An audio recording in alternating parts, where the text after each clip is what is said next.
Hi everyone, welcome to food festival channel. నేను మీ లక్ష్మిని. ఇవాళైతే ఈ వీడియోలో రెండు రకాల రెసిపీస్ని మీతో షేర్ చేసుకుంటున్నాను. ఒకటేమో గులాబీ రంగు దోశలు. వీటినైతే ఒక డిఫరెంట్ వెజిటబుల్ వాడి తయారు చేశాను. ఇప్పుడే చెప్తే మీకు అంత థ్రిల్లింగ్గా ఉండదు. వీడియోని ఎక్కడ స్కిప్ చేయకుండా చూడండి, మీకే తెలుస్తుంది. ఇంకా ఇంకొక రకం వంటకం వచ్చేటప్పటికి ఉడిపి స్టైల్ చట్నీ, అది కూడా కొబ్బరి పచ్చడి అండి. సూపర్ టేస్టీగా ఉంటుంది.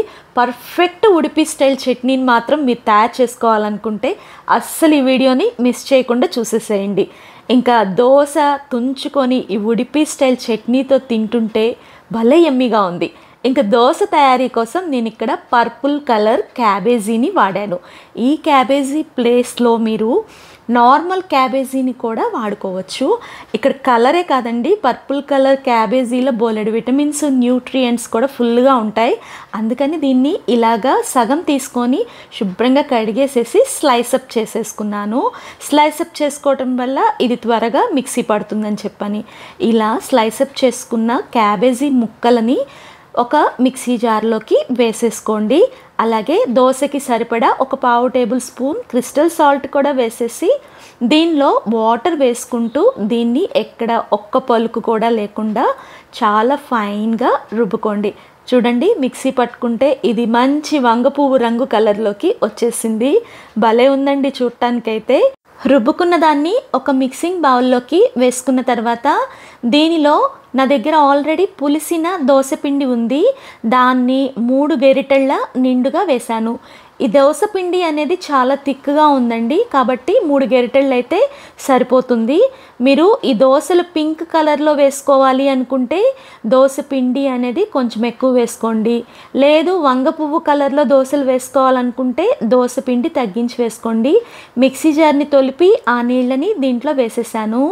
ఆల్రెడీ మనం పర్పుల్ కలర్ క్యాబేజీ మిక్సీ పట్టేటప్పుడు ఉప్పు వేసాం కదా, కాబట్టి ఇప్పుడు దీంట్లో ఉప్పు వేయాల్సిన అవసరం లేదు. ఇదంతా కూడా బాగా కలిసే విధంగా గరిటెతో మిక్స్ చేసుకోండి.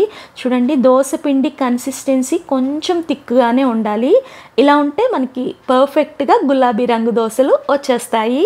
ఇది పక్కన పెట్టేసుకొని చట్నీ తయారు చేసుకోవడానికి మిక్సీ జార్లోకి 4 వెల్లుల్లి రెబ్బలు, అలాగే 4 కారం కల పచ్చిమిర్చిని వేయండి. 1 ఇంచ్ అల్లం తీసుకొని తొక్కు తీసి సన్నగా స్లైసప్ చేసుకొని దాన్ని కూడా వేసేసేయండి.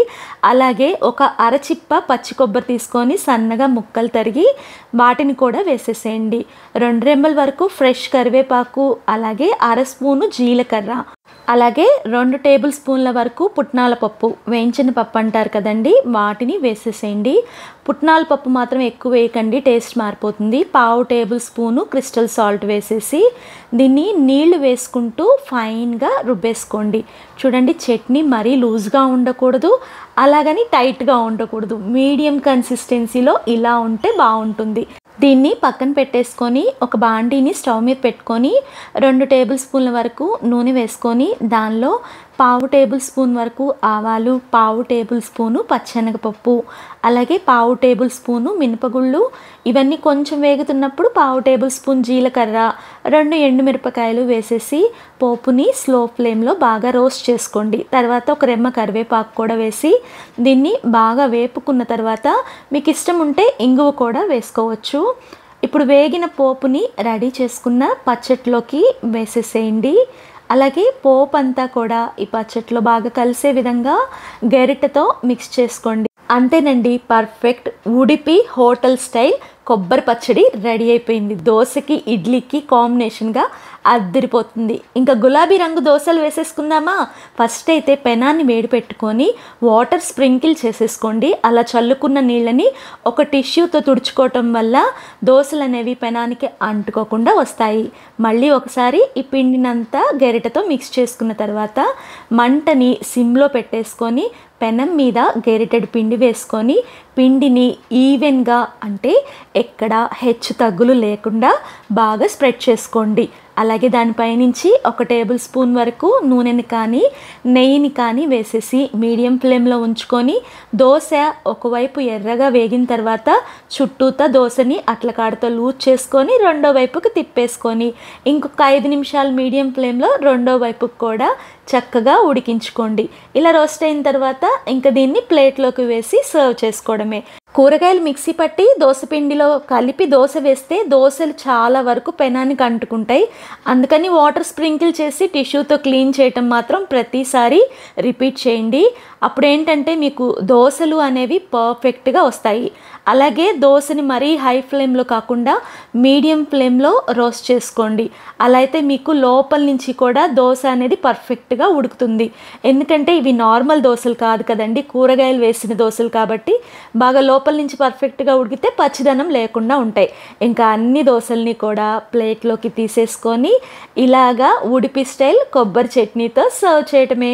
మీరు కూడా ఒక్కసారి నా స్టైల్లో ఈ గులాబీ రంగు దోశలు అలాగే ఉడిపి స్టైల్ కొబ్బరి చట్నీని ట్రై చేసి మీకు ఎలా వచ్చిందో కామెంట్ చేయండి. ఫస్ట్ టైం మన వీడియోస్ చూస్తుంటే ఇలాంటి మంచి మంచి వంటకాల కోసం మన ఫుడ్ ఫెస్టివల్ ఛానల్ని సబ్స్క్రైబ్ చేసుకొని పక్కనే ఉన్న గంట నొక్కారంటే నేను పెట్టే ప్రతి నోటిఫికేషన్ మీకు వస్తుంది. వీడియో నచ్చితే లైక్ చేయడం అస్సలు మర్చిపోవద్దు. దానివల్ల తెలియని వాళ్ళకి కూడా ఈ వీడియో వెళ్తుంది, వాళ్ళకి యూజ్ అవుతుంది. వీడియోని మీ ఫ్రెండ్స్కి రిలేటివ్స్కి తప్పనిసరిగా షేర్ చేయండి.